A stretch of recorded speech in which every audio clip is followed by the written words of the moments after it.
بسم اللہ الرحمن الرحیم۔ حضرت عائشہ رضی اللہ تعالی عنہ نے بتلایا کہ ہم رسول اللہ صلی اللہ علیہ وسلم کے ساتھ بعض سفر غزوہ بنو المصطلق میں تھے۔ جب ہم مقام بیدا یا ذات الجیش پر پہنچے تو میرا ایک ہار کھو گیا۔ رسول اللہ صلی اللہ علیہ وسلم اس کی تلاش میں وہیں ٹھہر گئے اور لوگ بھی آپ کے ساتھ ٹھہر گئے، لیکن وہاں پانی کہیں قریب میں نہ تھا۔ لوگ حضرت ابو بکر صدیق رضی اللہ تعالیٰ عنہ کے پاس آئے اور کہا، حضرت عائشہ رضی اللہ تعالیٰ عنہ نے کیا کام کیا کہ رسول اللہ صلی اللہ علیہ وسلم اور تمام لوگوں کو ٹھہرا دیا ہے، اور پانی بھی کہیں قریب میں نہیں ہے اور نہ لوگوں ہی کے ساتھ ہے۔ پھر ابو بکر صدیق رضی اللہ تعالیٰ عنہ تشریف لائے۔ رسول اللہ صلی اللہ علیہ وسلم اپنا سر مبارک میری ران پر رکھے ہوئے سو رہے تھے۔ فرمانے لگے کہ تم نے رسول اللہ صلی اللہ علیہ وسلم اور تمام لوگوں کو روک لیا، حالانکہ قریب میں کہیں پانی بھی نہیں ہے اور نہ لوگوں کے پاس ہے۔ حضرت عائشہ رضی اللہ تعالیٰ عنہ کہتی ہیں کہ والد ماجد رضی اللہ تعالیٰ عنہ مجھ پر خفا ہوئے، اور اللہ نے جو چاہا انہوں نے مجھے کہا اور اپنے ہاتھ سے میری کوکھ میں کچوکے لگائے۔ رسول اللہ صلی اللہ علیہ وسلم کا سر مبارک میری ران پر تھا، اس وجہ سے میں حرکت بھی نہیں کر سکتی تھی۔ رسول اللہ صلی اللہ علیہ وسلم جب صبح کے وقت اٹھے تو پانی کا پتہ تک نہ تھا۔ پس اللہ تعالیٰ نے تیمم کی آیت اتاری اور لوگوں نے تیمم کیا۔ اس پر اسید بن حضیر رضی اللہ تعالیٰ عنہ نے کہا کہ اے آل ابی بکر، یہ تمہاری کوئی پہلی برکت نہیں ہے۔ عائشہ رضی اللہ تعالیٰ عنہ نے فرمایا، پھر ہم نے اس اونٹ کو ہٹایا جس پر میں سوار تھی تو ہار اسی کے نیچے مل گیا۔ صحیح بخاری حدیث نمبر 334۔ جابر بن عبداللہ نے خبر دی کہ نبی صلی اللہ علیہ وسلم نے فرمایا، مجھے 5 چیزیں ایسی دی گئی ہیں جو مجھ سے پہلے کسی کو نہیں دی گئی تھیں۔ 1 مہینہ کی مسافت سے رعب کے ذریعے میری مدد کی گئی ہے، اور تمام زمین میرے لیے سجدہ گاہ اور پاکی کے لائق بنائی گئی۔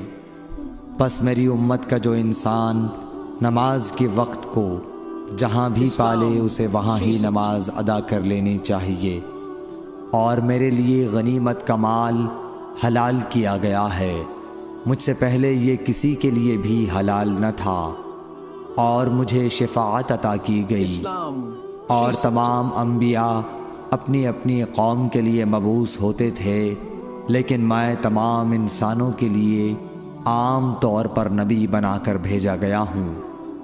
صحیح بخاری حدیث نمبر 335۔ حشام بن عروہ نے اپنے والد سے روایت کیا، وہ حضرت عائشہ رضی اللہ تعالیٰ عنہ سے، کہ انہوں نے حضرت اسما سے ہار مانگ کر پہن لیا تھا، وہ گم ہو گیا۔ رسول اللہ صلی اللہ علیہ وسلم نے ایک آدمی کو اس کی تلاش کے لیے بھیجا، جسے وہ مل گیا۔ پھر نماز کا وقت آ پہنچا اور لوگوں کے پاس جو ہار کی تلاش میں گئے تھے پانی نہیں تھا۔ لوگوں نے نماز پڑھ لی اور رسول اللہ صلی اللہ علیہ وسلم سے اس کے متعلق شکایت کی۔ پس خداوند تعالیٰ نے تیمم کی آیت اتاری، جسے سن کر اسید بن حضیر نے حضرت عائشہ رضی اللہ تعالیٰ عنہ سے کہا، آپ کو اللہ بہترین بدلہ دے، واللہ جب بھی آپ کے ساتھ کوئی ایسی بات پیش آئی جس سے آپ کو تکلیف ہوئی تو اللہ تعالیٰ نے آپ کے لیے اور تمام مسلمانوں کے لیے اس میں خیر پیدا فرما دی۔ صحیح بخاری حدیث نمبر 336۔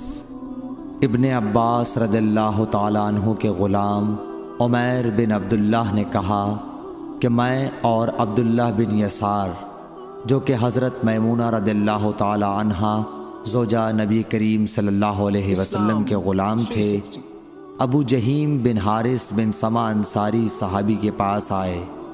انہوں نے بیان کیا کہ نبی کریم صلی اللہ علیہ وسلم بار جمل کی طرف سے تشریف لا رہے تھے۔ راستے میں ایک شخص نے آپ کو سلام کیا، یعنی خود اسی ابو جہیم نے، لیکن آپ نے جواب نہیں دیا۔ پھر آپ دیوار کے قریب آئے اور اپنے چہرے اور ہاتھوں کا مسح کیا، پھر ان کے سلام کا جواب دیا۔ صحیح بخاری حدیث نمبر 337۔ ایک شخص عمر بن خطاب کے پاس آیا اور عرض کی کہ مجھے غسل کی حاجت ہو گئی اور پانی نہیں ملا، تو میں اب کیا کروں؟ اس پر عمار بن یاسر رضی اللہ تعالیٰ عنہ نے حضرت عمر بن خطاب رضی اللہ تعالیٰ عنہ سے کہا، کیا آپ کو یاد نہیں جب میں اور آپ سفر میں تھے، ہم دونوں جنبی ہو گئے، آپ نے تو نماز نہیں پڑھی، لیکن میں نے زمین پر لوٹ پوٹ لیا اور نماز پڑھ لی۔ پھر میں نے نبی کریم صلی اللہ علیہ وسلم سے اس کا ذکر کیا تو آپ نے فرمایا کہ تجھے بس اتنا ہی کافی تھا، اور آپ نے اپنے دونوں ہاتھ زمین پر مارے، پھر انہیں پھونکا اور دونوں سے چہرے اور پونچھوں کا مسح کیا۔ صحیح بخاری حدیث نمبر 338۔ عمار بن یاسر نے یہ واقعہ بیان کیا جو پہلے گزر چکا، اور شعبہ نے اپنے ہاتھوں کو زمین پر مارا، پھر انہیں اپنے منہ کے قریب کر لیا اور پھونکا، پھر ان سے اپنے چہرے اور پونچھوں کا مسح کیا۔ اور نضر بن شمیل نے بیان کیا کہ مجھے شعبہ نے خبر دی حکم سے کہ میں نے زر بن عبداللہ سے سنا، وہ سعید بن عبد الرحمن بن ابزہ کے حوالے سے حدیث روایت کرتے تھے۔ حکم نے کہا کہ میں نے یہ حدیث ابن عبد الرحمن بن ابزہ سے سنی، وہ اپنے والد کے حوالے سے بیان کرتے تھے کہ عمار نے کہا جو پہلے مذکور ہوا۔ صحیح بخاری حدیث نمبر 339۔ ابن عبد الرحمن بن ابزہ سے روایت ہے، وہ اپنے والد سے، کہ وہ حضرت عمر رضی اللہ تعالیٰ عنہ کی خدمت میں حاضر تھے، اور حضرت عمار رضی اللہ تعالیٰ عنہ نے ان سے کہا کہ ہم ایک لشکر میں گئے ہوئے تھے، پس ہم دونوں جنبی ہو گئے، اور اس میں ہے کہ بجائے نفخہ فیہما کے انہوں نے تفل فیہما کہا۔ صحیح بخاری حدیث نمبر 340۔ حضرت عمار رضی اللہ تعالیٰ عنہ نے عمر رضی اللہ تعالیٰ عنہ سے کہا کہ میں تو زمین میں لوٹ پوٹ ہو گیا، پھر نبی صلی اللہ علیہ وسلم کی خدمت میں حاضر ہوا تو آپ نے فرمایا کہ تیرے لیے صرف چہرے اور پونچھوں پر مسح کرنا کافی تھا، زمین پر لیٹنے کی ضرورت نہ تھی۔ صحیح بخاری حدیث نمبر 341۔ عبد الرحمن بن ابزہ نے کہا کہ میں حضرت عمر رضی اللہ تعالیٰ عنہ کی خدمت میں موجود تھا کہ عمار رضی اللہ تعالیٰ عنہ نے ان سے کہا، پھر انہوں نے پوری حدیث بیان کی۔ صحیح بخاری حدیث نمبر 342۔ عبد الرحمن بن ابزہ نے اپنے والد سے، حضرت عمار رضی اللہ تعالیٰ عنہ نے بیان کیا، پس نبی کریم صلی اللہ علیہ وسلم نے اپنے ہاتھوں کو زمین پر مارا اور اس سے اپنے چہرے اور پونچھوں کا مسح کیا۔ صحیح بخاری حدیث نمبر 343۔ ابو رجا نے عمران کے حوالے سے کہا کہ ہم نبی کریم صلی اللہ علیہ وسلم کے ساتھ ایک سفر میں تھے کہ ہم رات بھر چلتے رہے، اور جب رات کا آخری حصہ آیا تو ہم نے پڑاؤ ڈالا، اور مسافر کے لیے اس وقت کے پڑاؤ سے زیادہ مرغوب اور کوئی چیز نہیں ہوتی۔ پھر ہم اس طرح غافل ہو کر سو گئے کہ ہمیں سورج کی گرمی کے سوا کوئی چیز بیدار نہ کر سکی۔ سب سے پہلے بیدار ہونے والا شخص فلاں تھا، پھر فلاں، پھر فلاں۔ ابو رجا نے سب کے نام لیے، لیکن اوف کو یہ نام یاد نہیں رہے۔ پھر چوتھے نمبر پر جاگنے والے حضرت عمر بن خطاب رضی اللہ تعالیٰ عنہ تھے، اور جب نبی کریم صلی اللہ علیہ وسلم آرام فرماتے تو ہم آپ کو جگاتے نہیں تھے، یہاں تک کہ آپ خود بخود بیدار ہوں، کیونکہ ہمیں کچھ معلوم نہیں ہوتا کہ آپ پر خواب میں کیا تازہ وحی آتی ہے۔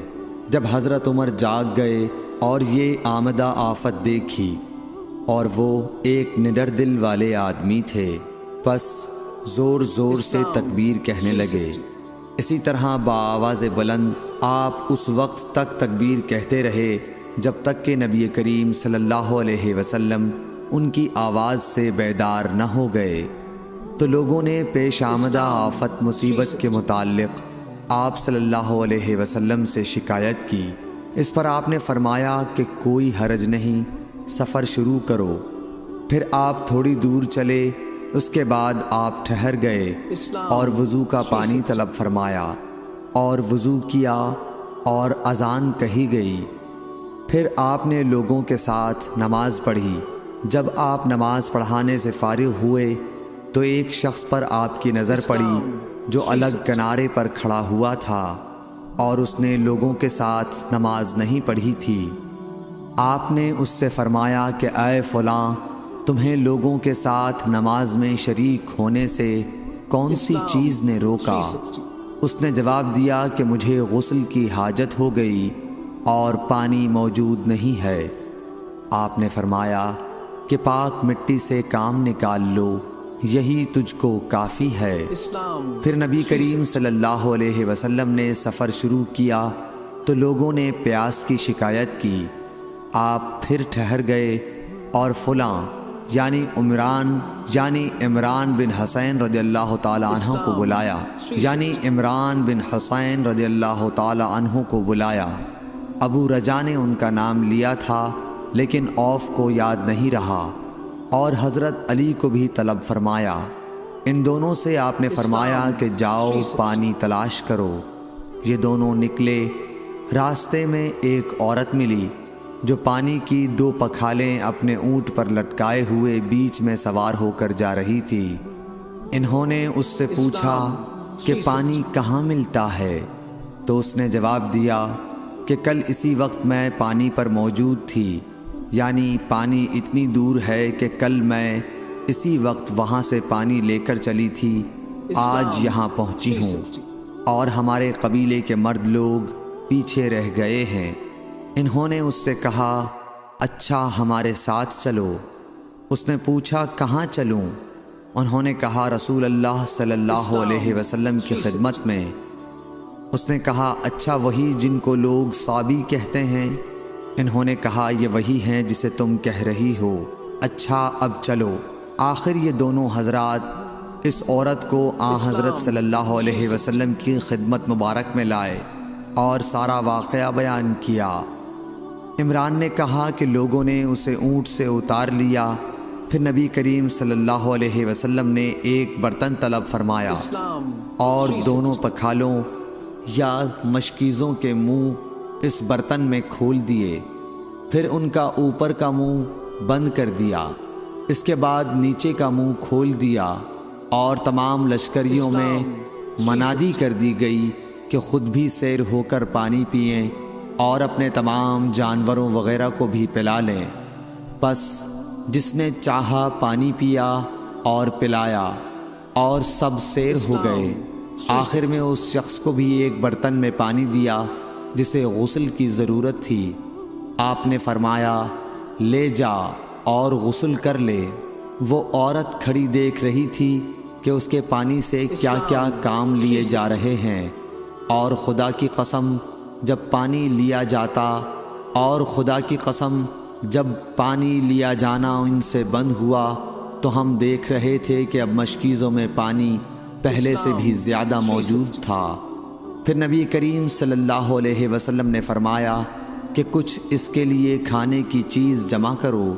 لوگوں نے اس کے لیے عمدہ قسم کی کھجور، اجوا، آٹا اور ستو اکٹھا کیا، یہاں تک کہ بہت سارا کھانا اس کے لیے جمع ہو گیا۔ تو اسے لوگوں نے ایک کپڑے میں رکھا اور عورت کو اونٹ پر سوار کر کے اس کے سامنے وہ کپڑا رکھ دیا۔ رسول اللہ صلی اللہ علیہ وسلم نے اس سے فرمایا کہ تمہیں معلوم ہے کہ ہم نے تمہارے پانی میں کوئی کمی نہیں کی ہے، لیکن اللہ تعالیٰ نے ہمیں سیراب کر دیا۔ پھر وہ اپنے گھر آئی، دیر کافی ہو چکی تھی، اس لیے گھر والوں نے پوچھا کہ اے فلانی کیوں اتنی دیر ہوئی؟ اس نے کہا ایک عجیب بات ہوئی۔ وہ یہ کہ مجھے 2 آدمی ملے اور وہ مجھے اس شخص کے پاس لے گئے جسے لوگ صابی کہتے ہیں۔ وہاں اس طرح کا واقعہ پیش آیا، خدا کی قسم وہ تو اس کے اور اس کے درمیان سب سے بڑا جادوگر ہے۔ اور اس نے بیچ کی انگلی اور شہادت کی انگلی آسمان کی طرف اٹھا کر اشارہ کیا۔ اس کی مراد آسمان اور زمین سے تھی، یا پھر وہ واقعی اللہ کا رسول ہے۔ اس کے بعد مسلمان اس قبیلے کے دور و نزدیک کے مشرکین پر حملے کیا کرتے تھے، لیکن اس گھرانے کو جس سے اس عورت کا تعلق تھا کوئی نقصان نہیں پہنچاتے تھے۔ یہ اچھا برتاؤ دیکھ کر ایک دن اس عورت نے اپنی قوم سے کہا کہ میرا خیال ہے کہ یہ لوگ تمہیں جان بوجھ کر چھوڑ دیتے ہیں، تو کیا تمہیں اسلام کی طرف کچھ رغبت ہے؟ قوم نے عورت کی بات مان لی اور اسلام لے آئی۔ حضرت ابو عبداللہ امام بخاری رحمۃ اللہ علیہ نے فرمایا کہ سبا کے معنی ہیں اپنا دین چھوڑ کر دوسرے کے دین میں چلا گیا۔ اور ابو العالیہ نے کہا ہے کہ صائبین اہل کتاب کا ایک فرقہ ہے جو زبور پڑھتے ہیں، اور سورہ یوسف میں جو عصب کا لفظ ہے وہاں بھی اس کے معنی عمل کے ہیں۔ صحیح بخاری حدیث نمبر 344۔